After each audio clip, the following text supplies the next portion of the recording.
Right now with the great virus going on, you all know what I'm talking about. I don't like to feed it too much energy. We see the amount of stress, and the biggest thing is emotional stress that's coming in to our system, into our neurology, into our makeup and who we are. And one of the biggest things we have to look at is how we're going to let the environment affect who we are. Are we going to let it stress us out? Are we going to let it put us into sympathetic flow where our body is just being overwhelmed by the stress and it breaks us down? Or are we going to take a deep breath and look at ourselves from within, how we've been living our life and how we could deal with the environment, the outside-in approach, how we could deal with it better as human beings? And when we go through tough times, we have to know, right, that at the end of the tunnel, there's going to be light. We're going to come through this. I think if you can look at any stressful moment you've had in your life, whether it's a breakup or you lost a job or whatever, you wake up 2 months, 2 years later, and you realize it wasn't as bad as you thought when you were stuck in the moment. So we really need to look at how we're prepping ourselves daily for our environment.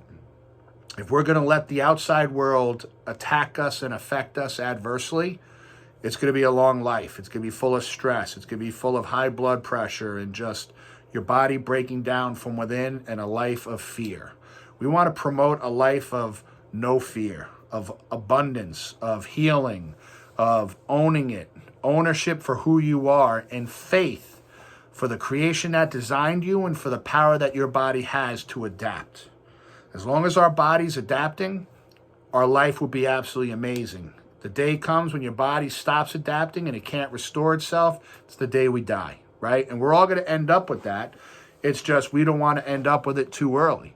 And while we're living, while we have the breath of life inside of us, we want to keep ourselves pure and whole and full of life, because nothing is bigger than life. Nothing is bigger than you and the creation that created you, from one little sperm cell to the millions and trillions of cells that are flooding your body right now. And you can affect every single one of those cells with your thought processes and the energy that you create on a day in and day out basis. And by keeping your neurology clear, by keeping that atlas in proper alignment and your brainstem and body functioning to its fullest potential, by eating properly, thinking properly, breathing properly, and not living in fear. We say fear, F-E-A-R, are fantasized expressions appearing real, right? Fantasized experiences, whatever it is. Right? We just don't know. It's not knowing of the outcome that stresses us out. And at the end of the day, if you could just have pure faith that everything's going to be okay, and I got responsibility for what goes into my head, and I don't have any stinking thinking, and I'm empowering myself daily in whatever ways you want to implement that, we could talk about that. Maybe you could put that in the comments below on what are the most powerful things you do on a daily basis to implement positivity and faith in your life, in your expression of life. Because we got the physical and the emotional and the spiritual realms that we have to be taking care of on a daily basis. Because if we are not, when the shit hits the fan and we get under stress, something's got to give. Something is not going to be able to maintain itself, and we start to break down. We start to develop symptoms. Our body starts to yell at us and cry out for help. So we have to look into ourselves now while things are good, and say, how can I keep them like this and make them extraordinary? Not just to function in the realm of good, but live in the realm of extraordinary and being awesome, and not letting stress get to us. It'll come at us, it'll punch you, it'll hurt, it'll sting, you'll wake up and be sore from it, but it ain't going to own you. You don't let the stress own you, right?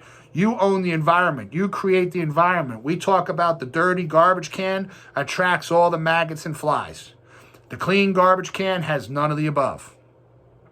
So you're not a garbage can, people. You're a pure life. You're an expression of love and ability and function. Keep it clean, emotionally, physically, spiritually. Keep it clean. And we could go through how to keep it clean, but I want to hear from you. How you keeping yourself emotionally, physically, spiritually clean, so you own the environment. The environment doesn't own you.